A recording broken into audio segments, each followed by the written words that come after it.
Well, hello again. You are watching It's Not Over with Dr. Dan Farrell. We are continuing our series with the American Holocaust. It's Thursday, October 8th. This is part 4. Amen. Let America Weep is today's lesson on the American Holocaust. And Isaiah 30, verse 9 through 11 says this, that this is a rebellious people, lying children, children that will not hear the law of the Lord, which say to the seers, those were prophets back then, see not, and to the prophets, prophesy not unto us right things. Speak unto us smooth things. In other words, don't be so negative. Prophesy deceits. Get you out of the way. Turn aside out of the path. Cause the Holy One of Israel to cease from before us. In other words, this God of yours is just too exacting. He's too legalistic. He's too holy. He's too hard to reach. Now, I think America is in terrible trouble. And, of course, those of you listening in America, I'm talking to you. But most of Christian Americans, you are the ones that are the only hope for this sin-sick country. You're the only ones, and you won't do anything.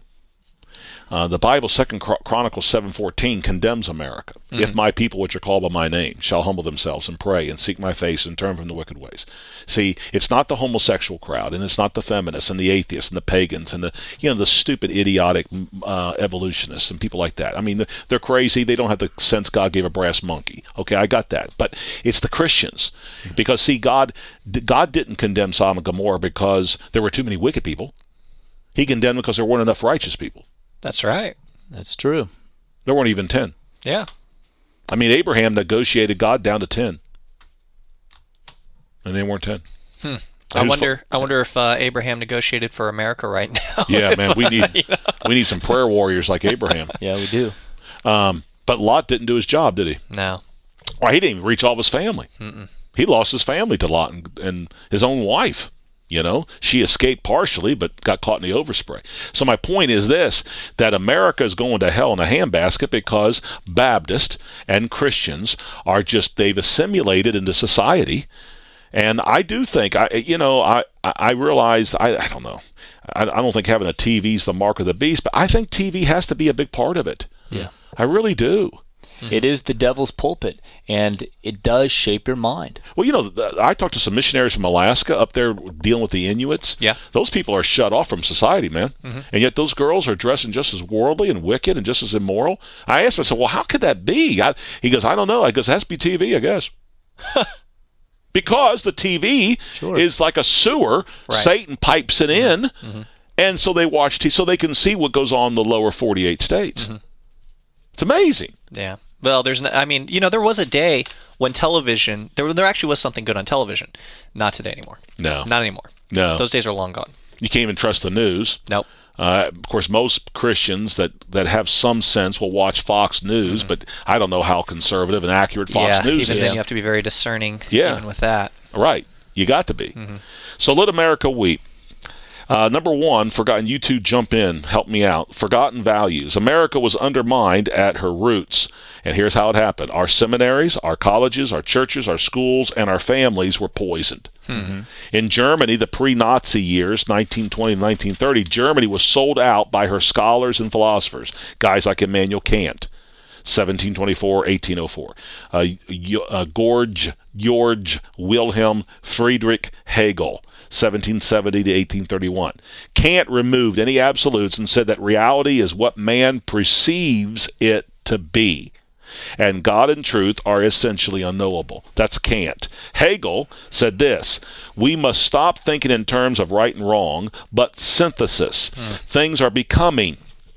Thus, individuals must submit to the whole, the state, for instance. The absolute to him was the state. Yep. And this is exactly the same philosophy that's behind our government, that's behind our school system, and it's behind television. It's infested everything. It's in the churches, and that's part of the reason why churches will not stand up, because, well, how can we say someone's wrong? Well, because God says. Right. I thought you were going to believe God. Right. I don't know. I guess that's situational ethics then. If a 17-year-old girl having an abortion is going to help her go to college, then kill the baby. See, it's situational ethics. Right. How about this idea? It's wrong to kill. Right.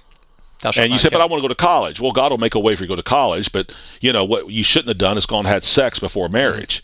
Mm-hmm. You see? Or, hey, tough consequences are you don't go to college now. Yeah. You shouldn't have made that decision. Correct. It was your decision. Right. No, we can't do that. No. Can't do that. So these ideologies could be called pragmatism.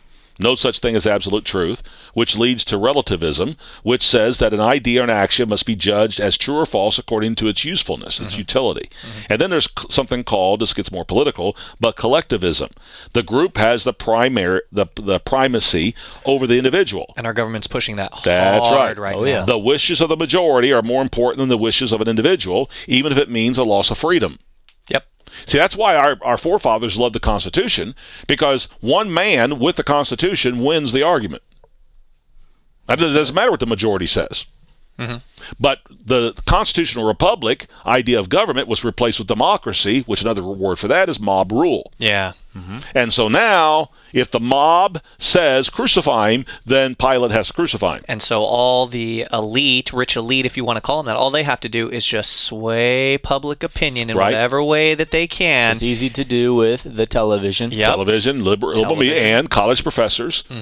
I mean, you're laughed out of the college if you're pro-life, Right. if you're pro-Bible. And if you don't believe in evolution. Yeah. When Andrew and I went to University of Cincinnati and we were street preaching on campus, a lot of the students were listening to us. The ones that refused to take a track were the professors. Yep. Yeah. Oh, they were smug, man. They thought they were so intellectual, man. It was amazing. So Darwin's original title for his book was The Origin of the Species by Means of Natural Selection, or Preservation of Favored Races in the Struggle of Life. Wow. Did you know that? Yeah. I've heard that before. Yes, sir. That's not very PC. That's not very political correctness there, is it, ladies and gentlemen? The preservation of favored races in a struggle of life. You know, I don't think that most people have actually read that book and they have. seen exactly what the man. what the premise is. Oh, Hitler loved that book. Oh yeah, of course he did. And of course Darwin's favorite race was the white people. Yep. Yes. So Hitler just followed Darwin's lead and decided to help evolution. I mean, evolution's happening, so let's help it out a little bit by weeding out the weak species, which are the Jews. So the Germans were not blindly ignorant when they embraced Hitler's Nazism. They did, and Mein Kampf, the book, sold 200,000 copies. 200,000 people bought that book. You kidding me? I mean, 200,000 people. That book to this day is still illegal in certain countries. Is it cannot really? be printed, and they will not allow it. And I think recently it just its copyright came up or something, and so people were worried about that because now it can be distributed or something. So I dare say it's sold in Germany. I don't remember. In it, here's what he said. Listen to what Hitler said. Everything must be examined from this point of view and used or rejected according to its utility. In reference to the Jews, he said they were non-humans. Wow. They were counterproductive. Which, of course, if you believe in evolution, That's right. you can make people into subhuman. That's right. So they were already euthanizing old people and already killing babies before they killed the Jews. They had bath houses and so on. And so here's what happened. The music was sweet and light, even beautiful. One survivor recalled that an orchestra of young and pretty girls, all dressed in white blouses with navy blue skirts, played music as they were marched into the gas chambers. At Auschwitz was where this William Shirer, in The Rise and Fall of the Third Reich, describes what happened to the unsuspecting Jews who thought they were simply being taken for baths and delousing, the lice, which was customary in concentration camps.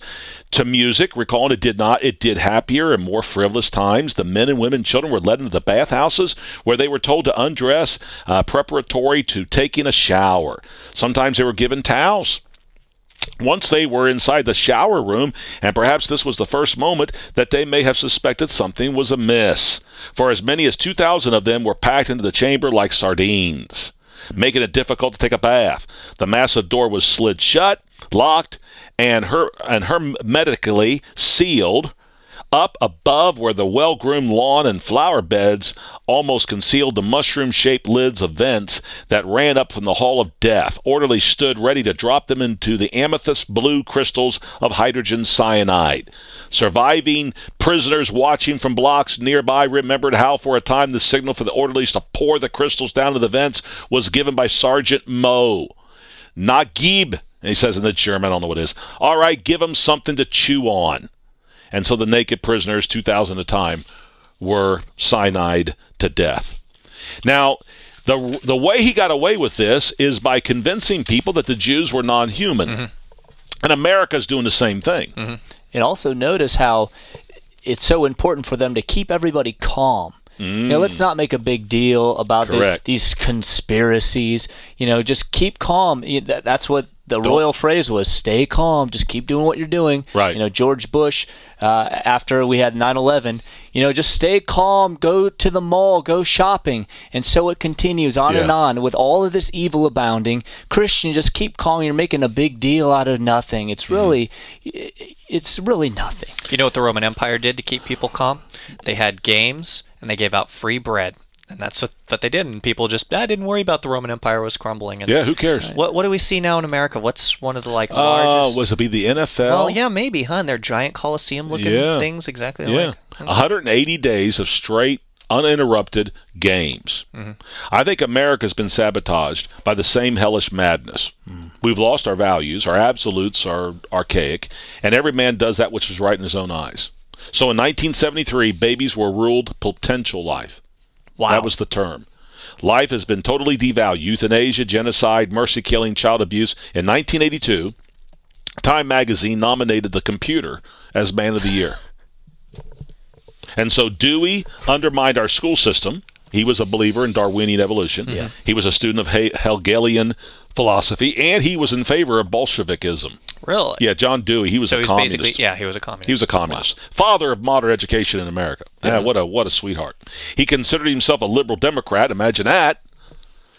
Here's what he said, quote, "Man's mind is not a private phenomena, but a social phenomena. Man's mind is public property, an element of the collective," unquote. John Dewey, father of modern education in America, public education. And so what we have today, abortion is being preached, same-sex marriage is being preached in our schools, and I'm telling you, I don't see any hope for this society but God. Right. It's the American Holocaust. Mm-hmm. Now, I will say this before we close. It's not just babies being killed. I think the next Jew, if you will, that's going to be killed are people like us. Mm-hmm. Mm-hmm. Oh, yeah, because conservative Christians, of course, we're Baptists, but born-again Baptists, but conservative Christians, we've got a bullseye on us, man. We're already public enemy number one. We are, The government has officially released a list. Number one public enemy above Muslim terrorists is Bible-believing Christians. You saw that? List. Yeah, you can pull it off the internet. No kidding. Yeah. Well, you can see it on the street. Oh, yeah. Yeah, you can. Man, that Muslims standing up with their headdress, they can preach what they want. But man, if you carry a Bible and you preach, you are the vermin and scum of the earth. Well, we thank you for listening, and we want to encourage you to go to morningstarnetwork.org. That's our umbrella website where you can get in touch with all the ministries here at Morningstar Baptist Church. Ones like Delta Force Street Evangelism, which is very active in going to abortion clinics and protesting against this awful sin that we have going on in America.